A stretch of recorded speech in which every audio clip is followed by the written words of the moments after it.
and gentlemen, please welcome Honorable Prime Minister.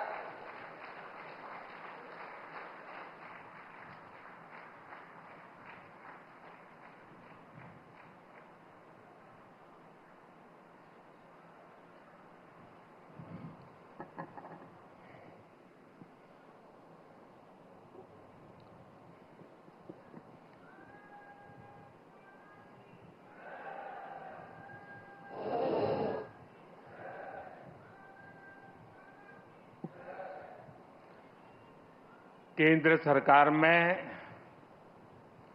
मंत्रिमंडल के सभी साथी, उपस्थित माननीय सांसदगण,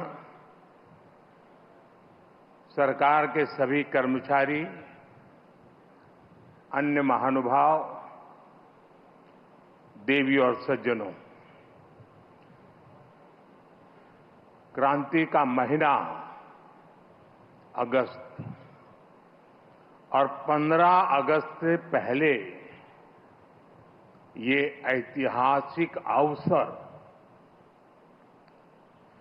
हम एक के बाद एक आधुनिक भारत के निर्माण से जुड़ी उपलब्धियों के साक्षी बन रहे हैं। यहां राजधानी दिल्ली में ही कर्तव्य पथ, देश का नया संसद भवन, नया रक्षा भवन, भारत मंडपम, यशोभूमि,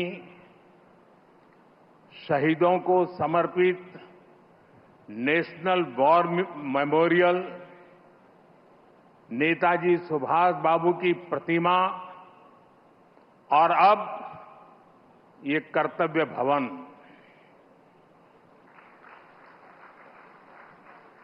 ये केवल कुछ नए भवन और सामान्य इंफ्रास्ट्रक्चर नहीं है। अमृत काल में इन्हीं भवनों में विकसित भारत की नीतियां बनेगी,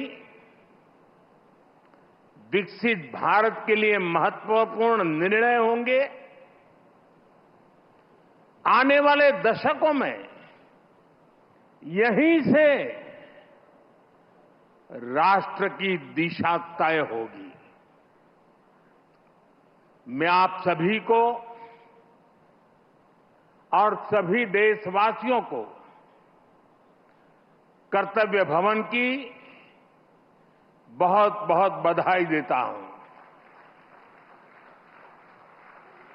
मैं इसके निर्माण से जुड़े सभी इंजीनियर्स और सभी श्रमिक साथियों का भी आज इस मंच से धन्यवाद करता हूं।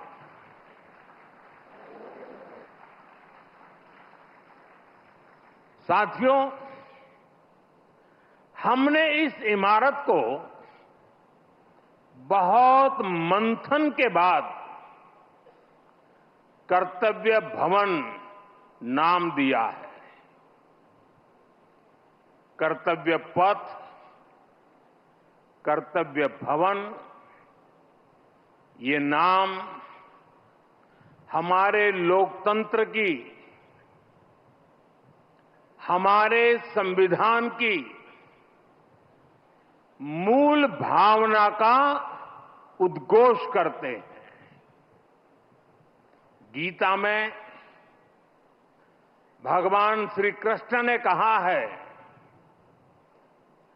न मे पार्थ अस्ति कर्तव्यम त्रिषु लोकेषु किंचन नानवाप्तम अवाप्तव्यम वर्त एवच कर्मणि। अर्थात हमें क्या प्राप्त करना है, क्या प्राप्त नहीं करना है, इस सोच से ऊपर उठकर हमें कर्तव्य भाव से कर्म करना चाहिए। कर्तव्य भारतीय संस्कृति में ये शब्द केवल दायित्व या रिस्पॉन्सिबिलिटी तक सीमित नहीं है। कर्तव्य हमारे देश के कर्म प्रधान दर्शन की मूल भावना है। स्व की सीमा से परे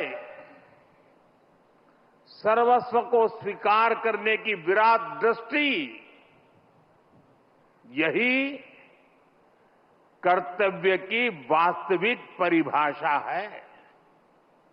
और इसलिए कर्तव्य ये सिर्फ इमारत का नाम भर नहीं है, ये करोड़ों देशवासियों के सपनों को साकार करने की तपोभूमि है।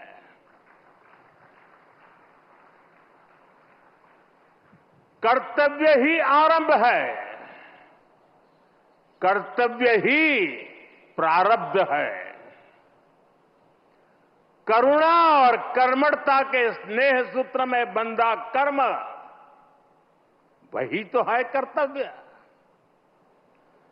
सपनों का साथ है कर्तव्य, संकल्पों की आस है कर्तव्य, परिश्रम की पराकाष्ठा है कर्तव्य, हर जीवन में ज्योत जला दे वो इच्छा शक्ति है कर्तव्य।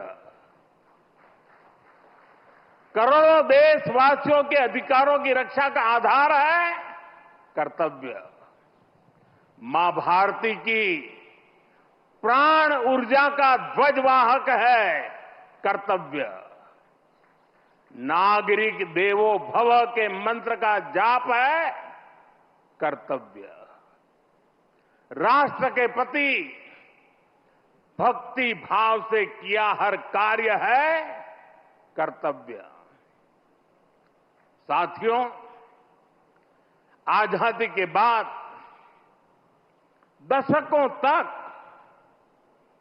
देश की एडमिनिस्ट्रेटिव मशीनरी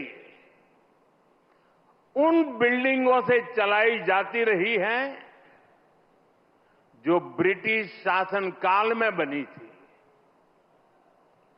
आप भी जानते हैं, दशकों पहले बने इन प्रशासनिक भवनों में वर्किंग कंडीशन कितनी खराब थी। और अभी वीडियो में कुछ झलक भी देखी हमने। यहां काम करने वालों के लिए न पर्याप्त स्पेस है, न रोशनी है, न जरूरी वेंटिलेशन है। आप कल्पना कर सकते हैं, होम मिनिस्ट्री जैसी महत्वपूर्ण मिनिस्ट्री करीब 100 साल से एक ही बिल्डिंग में अपर्याप्त साधनों के साथ चल रही थी। इतना ही नहीं, भारत सरकार के अलग अलग मंत्रालय दिल्ली के 50 अलग अलग जगहों से चल रहे हैं। इनमें से बहुत सारे मंत्रालय तो किराए की बिल्डिंग में है। इनके किराए पर जितने रुपए खर्च हो रहे थे, वो अपने आप में बहुत बड़ा आंकड़ा है। और वैसे पूरा हिसाब लगाएं तो बहुत बड़ा है, लेकिन अगर मोटा मोटा हिसाब लगाएं तो 1,500 करोड़ रुपया प्रति वर्ष इसमें जाता है। इतनी बड़ी राशि भारत सरकार अलग अलग मंत्रालयों के सिर्फ किराए पर खर्च कर रही है। इसके अलावा एक और दिक्कत, काम की वजह से स्वाभाविक है कि कर्मचारियों का यहां से वहां आना जाना भी होता है। अनुमान है कि हर रोज 8 से 10 हजार कर्मचारियों को एक मंत्रालय से दूसरे मंत्रालय में आना जाना पड़ता है। अब इसमें भी सैकड़ों गाड़ियों का मूवमेंट होता है, खर्च होता है, सड़कों पर ट्रैफिक बढ़ता है, कितना समय खराब होता है और इन सब से काम में भी इनएफिशिएंसी के सिवाय कुछ नहीं रहता है। साथियों, 21वीं सदी के भारत को 21वीं सदी की आधुनिक व्यवस्थाएं चाहिए, इमारतें भी चाहिए। ऐसी इमारतें जो टेक्नोलॉजी, सुरक्षा और सुविधा के लिहाज से बेहतरीन हो, जहां कर्मचारी सहज हो, फैसले तेज हो और सेवाएं सुगम हो। इसलिए कर्तव्य पथ के आसपास एक होलिस्टिक विजन के साथ कर्तव्य भवन जैसी विशाल इमारतों का निर्माण किया जा रहा है। ये तो पहला कर्तव्य भवन पूरा हुआ है। अभी कई कर्तव्य भवनों का निर्माण तेजी से चल रहा है। ये ऑफिसेस जब आसपास शिफ्ट होंगे, नजदीक नजदीक हो जाएगी, तो इससे कर्मचारियों को सही वर्क एनवायरनमेंट मिलेगा, जरूरी सुविधाएं मिलेगी, उनका टोटल वर्क आउटपुट भी बढ़ेगा और सरकार जो 1,500 करोड़ रुपए किराए पर खर्च कर रही है वो भी बचेगा। साथियों, कर्तव्य भवन की ये भव्य बिल्डिंग, ये सभी प्रोजेक्ट्स, नए डिफेंस कॉम्प्लेक्स, देश के तमाम बड़े इंफ्रास्ट्रक्चर प्रोजेक्ट्स, ये देश को पेश का सबूत तो है ही, ये भारत के वैश्विक विजन का प्रतिबिंब भी है। हम दुनिया को जो विजन दे रहे हैं, भारत खुद उन्हें किस तरह अंगीकार कर रहा है, ये हमारे इंफ्रास्ट्रक्चर डेवलपमेंट में दिखाई दे रहा है। हमने दुनिया को मिशन लाइफ दिया, हमने वन अर्थ, वन सन, वन ग्रिड का आइडिया विश्व के सामने रखा। ये वो विजन है जिनसे मानवता के भविष्य की उम्मीद जुड़ी है। आज आप देख सकते हैं, कर्तव्य भवन जैसे हमारे आधुनिक इंफ्रास्ट्रक्चर, ये ऐसे इंफ्रास्ट्रक्चर हैं जिनकी आत्मा प्रो पीपल है और इनका स्ट्रक्चर प्रो प्लेनेट है। कर्तव्य भवन में भी रूफटॉप पर सोलर पैनल्स लगाए गए हैं। वेस्ट मैनेजमेंट के लिए एडवांस सिस्टम को इसमें इंटीग्रेट किया गया है। ग्रीन बिल्डिंग्स का विजन अब भारत में विस्तार ले रहा है।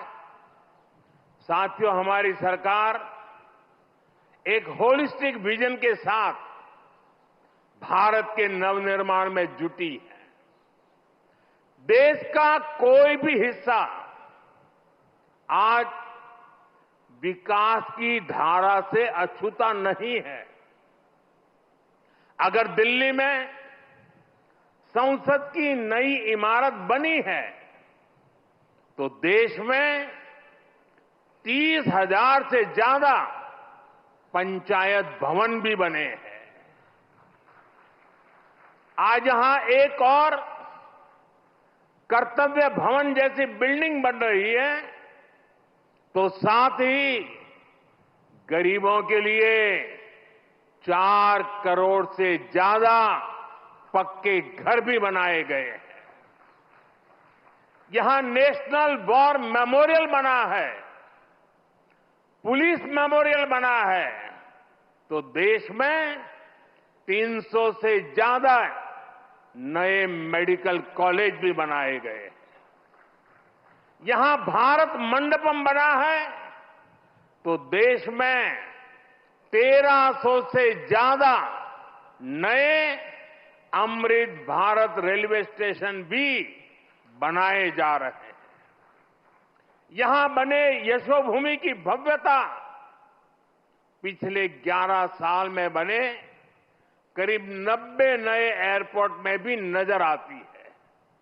साथियों, महात्मा गांधी कहते थे, अधिकार और कर्तव्य एक दूसरे से जुड़े हुए हैं। कर्तव्य के पालन से ही हमारे अधिकारों को बल मिलता है। हम नागरिक से कर्तव्य की अपेक्षा रखते हैं, लेकिन सरकार के तौर पर हमारे लिए भी कर्तव्य सर्वोपरि है। और जब कोई सरकार अपने कर्तव्यों को गंभीरता से पूरा करती है, तो वो गवर्नेंस में भी नजर आता है। आप सभी जानते हैं, पिछला 1 दशक देश में गुड गवर्नेंस का दशक रहा है। गुड गवर्नेंस और विकास की धारा रिफॉर्म्स की गंगोत्री से ही निकलती है। रिफॉर्म्स एक कंसिस्टेंट और टाइम बाउंड प्रोसेस है। इसलिए देश ने लगातार बड़े रिफॉर्म्स किए हैं। हमारे रिफॉर्म्स कंसिस्टेंट भी हैं, डायनेमिक भी हैं और दूरदर्शी भी हैं। सरकार और जनता के बीच संबंधों को बेहतर बनाना, ईज ऑफ लिविंग को बढ़ाना, वंचितों को वरीयता, महिलाओं का सशक्तिकरण, सरकार की कार्यप्रणाली को बेहतर बनाना, देश लगातार इस दिशा में इनोवेटिव तरीके से काम कर रहा है। हमें गर्व है कि पिछले 11 साल में देश ने एक ऐसी शासन प्रणाली विकसित की है जो पारदर्शी है, संवेदनशील है और सिटीजन सेंट्रिक है। साथियों, मैं दुनिया के जिस भी देश में जाता हूं, वहां जनधन, आधार और मोबाइल जेम ट्रिनिटी की बहुत चर्चा होती है। दुनिया भर में उसकी प्रशंसा होती है। इसने भारत में सरकारी योजनाओं की डिलीवरी को ट्रांसपेरेंट और लीकेज फ्री बना दिया है। आज कोई भी ये जानकर हैरान रह जाता है कि देश में राशन कार्ड हो, गैस सब्सिडी पाने वाले हो, स्कॉलरशिप हो, ऐसी अलग अलग योजनाओं के करीब 10 करोड़ लाभार्थी ऐसे थे। ये आंकड़ा सुनकर के चौंक जाओगे। 10 करोड़ लाभार्थी ऐसे थे जिनका कभी जन्म ही नहीं हुआ था। इनके नाम पर पहले की सरकारें पैसे भेज रही थी और वो पैसा इन फर्जी लाभार्थियों के नाम पर बिचौलियों के खाते में जा रहा था। इस सरकार में इन सभी 10 करोड़ फर्जी नामों को हटा दिया गया है और अभी ताजा आंकड़ा है कि इससे देश के 4,30,000 करोड़ रुपए से ज्यादा 4,30,000 करोड़ रुपए से ज्यादा ये पैसे गलत हाथों में जाने से बचे हैं। आप कल्पना करिए 4,30,000 करोड़ रुपए की चोरी। अब ये पैसा देश के विकास में काम आ रहा है। मतलब लाभार्थी भी खुश हैं और देश का संसाधन भी बचा है। साथियों, सिर्फ करप्शन और लीकेज ही नहीं, अनावश्यक नियम कायदे भी नागरिकों को परेशान करते हैं। इनसे सरकार की डिसीजन मेकिंग प्रोसेस स्लो होती थी। इसलिए हमने 1500 से ज्यादा पुराने कानून समाप्त कर दिए। कई कानून तो अंग्रेजों के जमाने के थे, जो इतने दशकों बाद भी रोड़ा बने हुए थे। हमारे यहां कानूनों के कंप्लायंस का भी बहुत बड़ा बर्डन रहा है। कोई भी काम शुरू करना हो तो दर्जनों कागज देने पड़ते थे। पिछले 11 साल में 40,000 से अधिक कंप्लायंसेस को खत्म कर दिया गया है और ये काम अभी पूरा नहीं हुआ है, अभी भी लगातार जारी है। साथियों, यहां भारत सरकार के वरिष्ठ सचिव भी मौजूद है।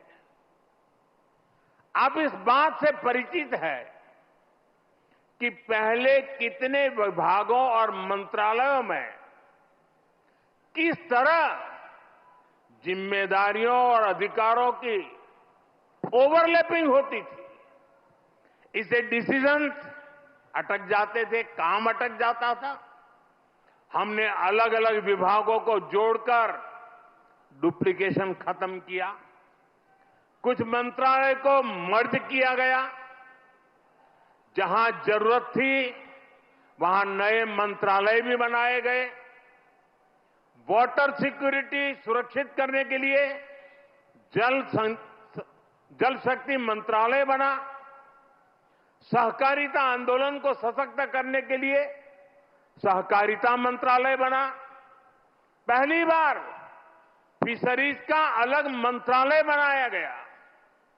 हमारे नौजवानों के लिए स्किल डेवलपमेंट मिनिस्ट्री बनी। इन फैसलों से आज सरकार की एफिशिएंसी भी बढ़ी है, डिलीवरी भी तेज हुई है। साथियों, हम सरकार के वर्क कल्चर को भी अपग्रेड करने के लिए काम कर रहे हैं। मिशन कर्मयोगी, iGOT जैसे डिजिटल प्लेटफॉर्म हमारे गवर्नमेंट एम्प्लॉइज को इनके जरिए आज टेक्निकली एम्पावर किया जा रहा है। E office, file tracking, digital approval एक ऐसी व्यवस्था बन रही है जो फास्ट भी है और ट्रेसेबल भी है। साथियों, जब हम किसी नए घर में जाते हैं तो हमारे भीतर एक नया उत्साह होता है। हमारी ऊर्जा पहले से कई गुना ज्यादा हो जाती है। अब आप उसी जोश के साथ इस नए भवन में अपने दायित्वों को आगे बढ़ाएंगे। आप जिस किसी भी पद पर हैं, आप अपने कार्यकाल को यादगार बनाने के लिए काम करिएगा। जब आप यहां से जाएं, तो ये लगना चाहिए कि आपने देश सेवा में अपना 100% योगदान दिया है। साथियों, हमें फाइलों को लेकर अपने नजरिए को भी बदलने की जरूरत है। एक फाइल, एक शिकायत, एक आवेदन, ये देखने में बस एक रोजमर्रा का काम लग सकता है, लेकिन किसी के लिए वही एक कागज उनकी उम्मीद हो सकता है। एक फाइल से कितने ही लोगों का पूरा जीवन जुड़ा हो सकता है। अब जैसे कोई फाइल जो 1 लाख लोगों से जुड़ी है, अगर आपकी टेबल पर वो एक दिन भी डिले होती है, तो उससे 1 लाख मानव दिवसों का नुकसान होता है। जब आप इस नजरिए से अपने काम को देखेंगे, तो आपको भी लगेगा किसी भी सुविधा या सोच से ऊपर ये सेवा का कितना बड़ा अवसर है। आप अगर कोई नया आइडिया जनरेट करते हैं, तो हो सकता है आप एक बड़े बदलाव की नींव रख रहे हो। कर्तव्य की इसी भावना के साथ हम सबको हमेशा राष्ट्र निर्माण में जुटे रहना है। हम सबको ये हमेशा याद रखना है, कर्तव्य की कोख में ही पलते हैं विकसित भारत के सपने। साथियों, वैसे आज ये आलोचना का अवसर नहीं है, लेकिन ये अवसर आत्ममंथन का जरूर है। कितने ही देश जो हमारे साथ साथ आजाद हुए थे, वो इतनी तेजी से आगे बढ़ गए, लेकिन भारत तब उस गति से आगे नहीं बढ़ पाया। अनेक वजह रही होगी, लेकिन अब हमारा दायित्व है कि हम समस्याओं को आने वाली पीढ़ियों के लिए छोड़ करके न जाएं। पुराने भवनों में बैठकर हमने जो निर्णय लिए, जो नीतियां बनाई, उनसे 25 करोड़ देशवासियों को गरीबी से निकालने का हौसला मिला। 25 करोड़ लोगों का गरीबी से बाहर आना, ये एक बहुत बड़ी सिद्धि है। लेकिन मैं हर काम के बाद भी कुछ न कुछ नया ही सोचता रहता। हम नए भवनों में ज्यादा एफिशिएंसी के साथ हमारी एफिशिएंसी बढ़ा करके जितना ज्यादा हम देश को दे सकते हैं, उस मिजाज से इस नए भवन में हम वो काम करके दिखाएंगे कि भारत को गरीबी से पूरी तरह मुक्त करना है।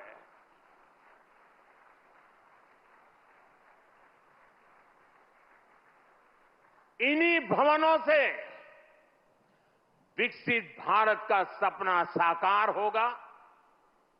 ये लक्ष्य हम सबके प्रयासों से ही पूरा होगा।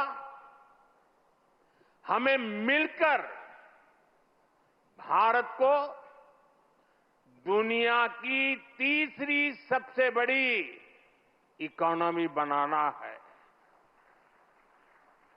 हमें मिलकर मेक इन इंडिया और आत्मनिर्भर भारत की सक्सेस स्टोरी लिखनी है। हमारा संकल्प होना चाहिए, हम अपनी और देश की प्रोडक्टिविटी को स्केल अप करेंगे। जब टूरिज्म की बात हो, पूरी दुनिया से लोग भारत आए। जब ब्रांड्स की बात हो, तो दुनिया की नजर इंडियन ब्रांड्स पर जाए। जब एजुकेशन की बात हो, तो विश्व से स्टूडेंट्स भारत आए। हम भारत की ताकत को बढ़ाने के लिए क्या कुछ कर सकते हैं, ये भी हमारे जीवन का ध्येय होना चाहिए। साथियों, जब सफल राष्ट्र आगे बढ़ते हैं तो अपनी सकारात्मक विरासत को त्यागते नहीं हैं, वो उसे संरक्षित करते हैं। आज विकास और विरासत के इसी विजन पर हमारा भारत आगे बढ़ रहा है। नए कर्तव्य भवन के बाद ये नॉर्थ और साउथ ब्लॉक भी भारत की महान विरासत का हिस्सा बनेंगे। साउथ ब्लॉक को देश की जनता के लिए युगे युगीन भारत इस संग्रहालय के रूप में बदला जा रहा है। देश का हर नागरिक यहां जा सकेगा, देश की ऐतिहासिक यात्रा के दर्शन कर सकेगा। मुझे हम सब यहां की विरासत को, यहां की प्रेरणाओं को साथ लेकर कर्तव्य भवन में प्रवेश करेंगे। मैं एक बार फिर देशवासियों को कर्तव्य भवन की बहुत बहुत बधाई देता हूं। बहुत बहुत धन्यवाद।